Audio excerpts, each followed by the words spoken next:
Well, welcome to another edition of GW Unspoken, where we discuss stuff we don't typically talk about, but probably should. And we're here with Season 7, Episode 5, talking about movement. And the title of this episode is Why Your Grandma Might Be Fitter Than You. Yep, the things we don't typically talk about, but we probably should. And we're going to do that right now today. And I hope you're listening to this and getting something from it. And I want you to think about, do you remember your grandmother constantly moving around the house, gardening, or walking to the corner store? And she somehow had boundless energy. And meanwhile, we're here wearing Fitbits to tell us to stand up. The truth is, Grandma knew something we forgot. Incidental movement, those tiny actions we don't even think of as an exercise, but can make all the difference. That slight edge effect compounded over and over and over. And today we're talking about those unspoken moments of movement. And they're probably the more important than your own gym sessions. So why does this episode matter? Well, I think we've glorified structured exercise. Sweat, timers, weights, Garmin's, Apple Watches, but we've probably completely ignored the magic of the small stuff. Walking to the mailbox, fidgeting, tidying up. Movement doesn't have to come with a membership fee. In fact, it's probably happening right now while you're listening to this. And here's the problem. I mean, let's get controversial. We've overcomplicated exercise. Somewhere along the way, we've decided movement had to involve Lycra, hashtags, and a post-workout selfie. And meanwhile, the people in the so-called blue zones, the places with the longest living populations, don't even have gym memberships. They're just moving. They're walking, they're sweeping, they're squatting to pick things up, they're walking upstairs. They're actually part of a community. They have no protein shakes involved. So I think our attitudes need to shift. The obsession with formal workouts has made us blind to the power of everyday movement. I mean, how many times have you driven around a parking lot trying to find a spot closer to the entrance? Yep, I see you. We've actually avoided the very thing that keeps us healthy. Incidental movement is exercise underappreciated sibling. It's not glamorous, but it's doing a lot of heavy lifting in the background. You know, we've also got this bizarre culture, this belief that movement only counts if it's painful. If you didn't sweat buckets or crawl out of a spin class, it didn't even happen, right? And meanwhile, your dog's tail wagging burns more calories than some of our efforts. So what is incidental movement? It's the unsung hero of physical activity. Things like walking to the fridge, because yes, snacks require effort. Taking the stairs, or carrying groceries instead of wheeling the cart out like a luggage trolley. It's the movement we do without even thinking. You know, there's a lot of research that backs this. A massive calorie burn. If you're someone who counts calories, you know, studies show that incidental movement can burn as many calories as a structured exercise over time. You know, you could vacuum your way to a slimmer waistline if you want. And who knew that, you know, housework would be a secret weapon? You know, you can have better mobility. Small movements keeps your joints lubricated and your muscles engaged. No one ever pulled a hamstring bending down to tie their shoes if they've been bending all day. The other thing it's going to do is give you a massive mental health boost.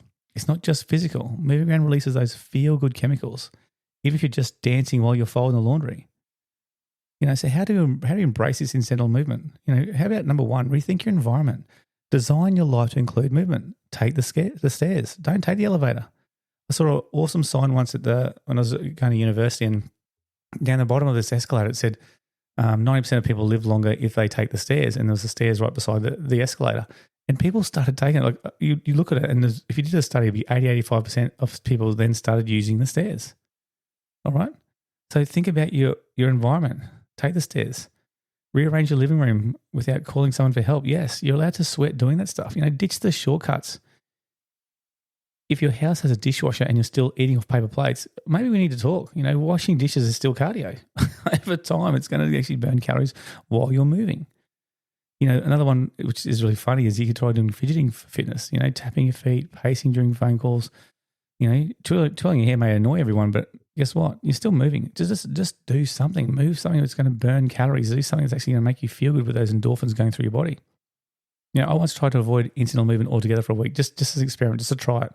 Last week I thought, okay, I'm going to do a podcast about this. Let's just try and do it on holidays now, being a teacher. I can by day 3, not only was I angry and frustrated, my legs felt like they were made of stone and my step count was as low as my smartwatch ever was. And it was actually asking me, you know, hey, are you okay? Anyway, never again. It was hideous. It was so bad. So let's get started. So number one, notice your opportunities. Make a game of it. Count how many times you can stand up, bend or stretch during a day. You'll be surprised how much you're already moving. Number 2, how about you turn your chores into challenges? Set a timer to see how fast you can sweep the floor or unload the dishwasher. If you break a few plates, you have to ask for forgiveness first. But, it's not the Olympic level excitement, but hey, movement is movement. And how about this? How about to commit to 1 extra move per hour? So every hour on the clock, add a stretch, add a short walk, even a dance break or in your routine. It's about doing something, not everything.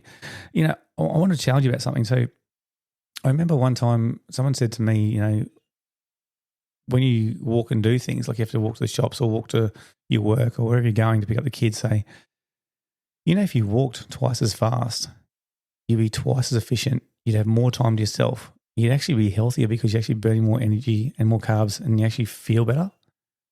And I went, what? And it was just it was so simple. It was so simple. And then now I do that. Sometimes if no one's around looking, I'll actually jog. It might be a 20-meter walk. I'll actually jog that just to get the endorphins going or just to say I've actually done some kind of exercise. You don't have to be an idiot like me and look stupid, but it makes a difference. People complaining about having no time and complaining having no time for exercise. Just wherever you're walking, everyone walks every single day, walk faster. You'll get those 2 things back. You'll get more time and you'll actually get an energy boost. So just remember, incidental movement doesn't come with a progress tracker or a fancy app, so you can skip the Instagram posts. It will make you feel smugly superior when you walk up a flight of stairs without panting though.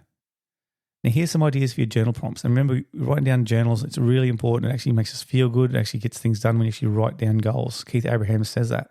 So here's 3 things I want to challenge you to do. Number 1, what are 3 activities in your daily routine we could add more incidental movement? For example, parking further away, pacing while on the phone, or cleaning with extra enthusiasm. Write those 3 down. What are they? Number 1, 2, 3, write them down.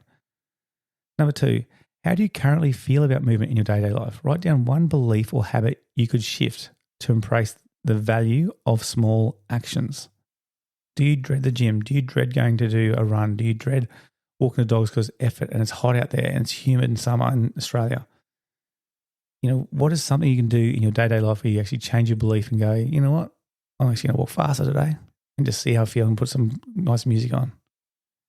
And number 3, what's 1 creative way you could turn a mundane task like chores, commuting to work, or standing in line into an opportunity for movement and for fun? I'd love to write down and love to get your perspective on that. And look, thank you for tuning into another episode of GW Unspoken, where we unpack the unspoken truths about health and life. If this episode made you rethink how you move or gave you an excuse to vacuum with flair, look, please share it with a friend. Because let's be real, the world could use more small, joyful movements. See you next time on GW Unspoken.